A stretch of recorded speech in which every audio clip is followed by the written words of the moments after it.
and interferes with itself and makes this little bright, dark pattern. Only waves can do that. Therefore, light is a wave. It is not a particle. Yes?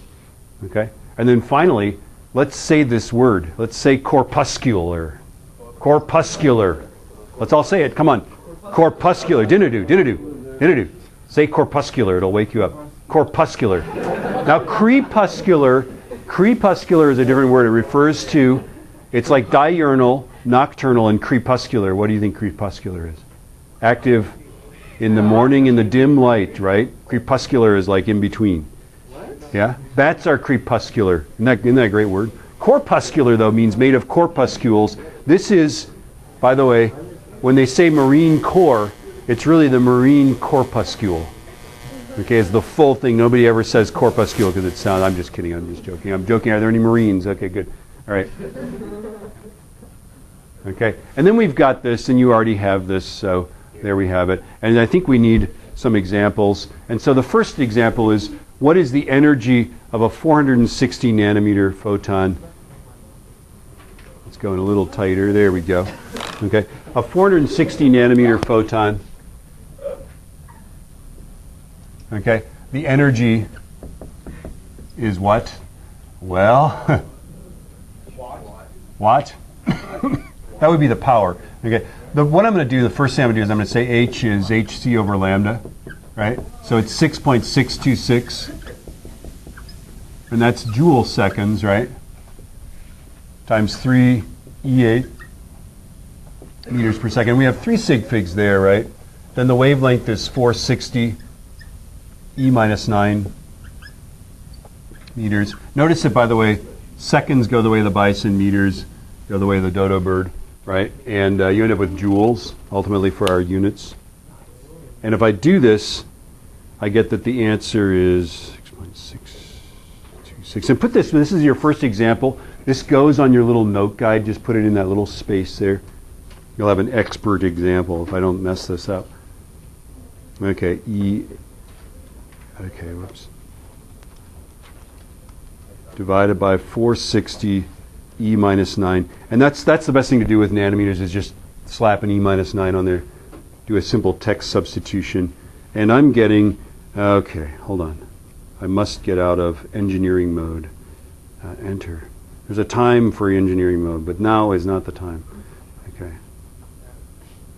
Okay. The answer is that it's 4.3213 E minus 19th joules. Okay. Now I'm going to divide that by 1.602 E minus 19th. And this is joules per electron volt. I'm converting it to what? Electron volts, yeah.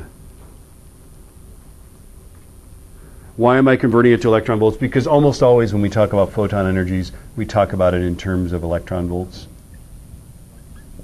It's just historical. It's also very handy.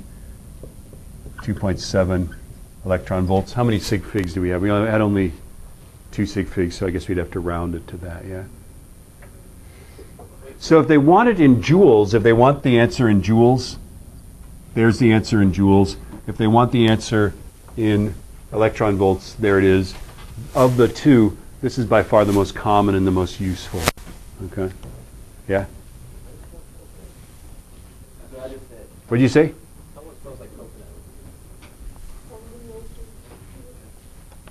That's the smell joke whenever anybody says.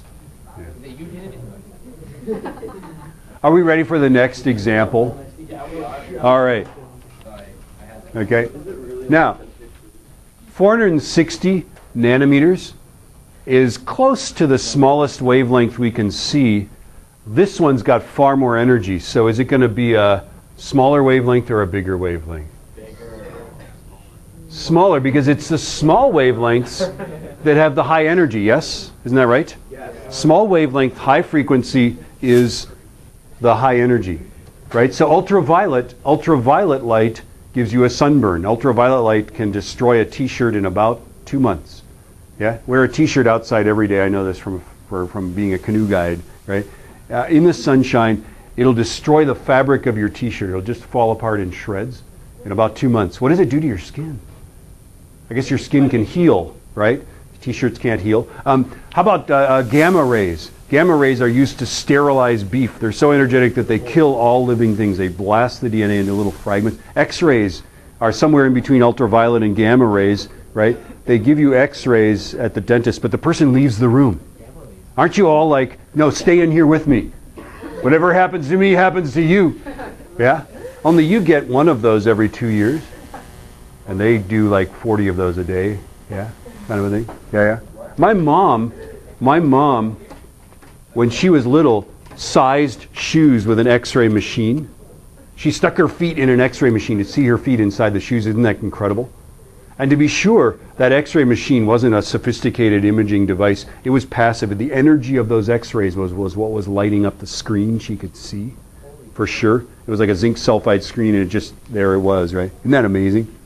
And then we dropped a bomb on Hiroshima and discovered that radiation is not a good thing. You know? There we have it. Right? Okay, so our last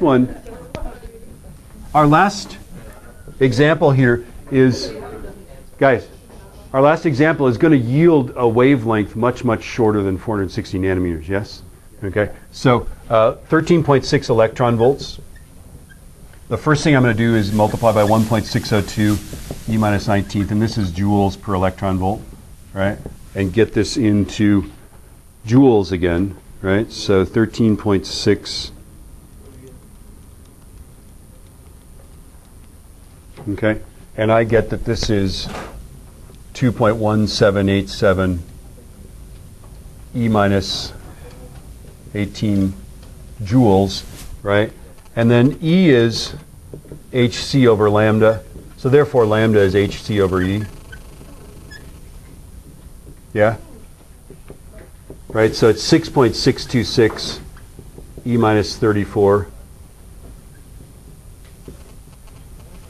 And this is going to be joule seconds, right, times 3 E8 meters per second divided by 2.1787. Right. Notice that the units are going to cancel out. Joules are going to go the way of the bison. Seconds will end up with meters. Wait, what was the top of E times what? Joules per electron volt.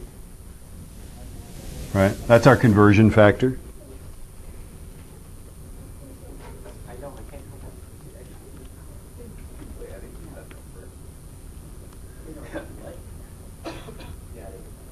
And I'm getting that this is 9.1237 times 10 to the minus 8th meters, which is about, how many sig figs do we have? We have 3 sig figs, so I'm going to say 91.2 nanometers.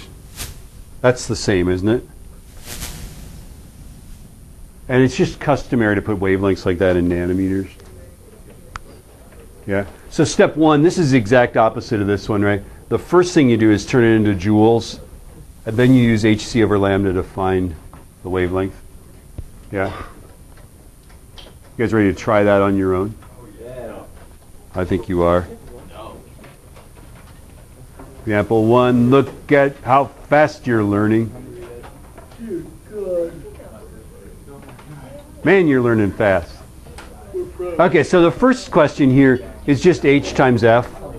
Give it the answer in joules. So 6.58 boogilahertz.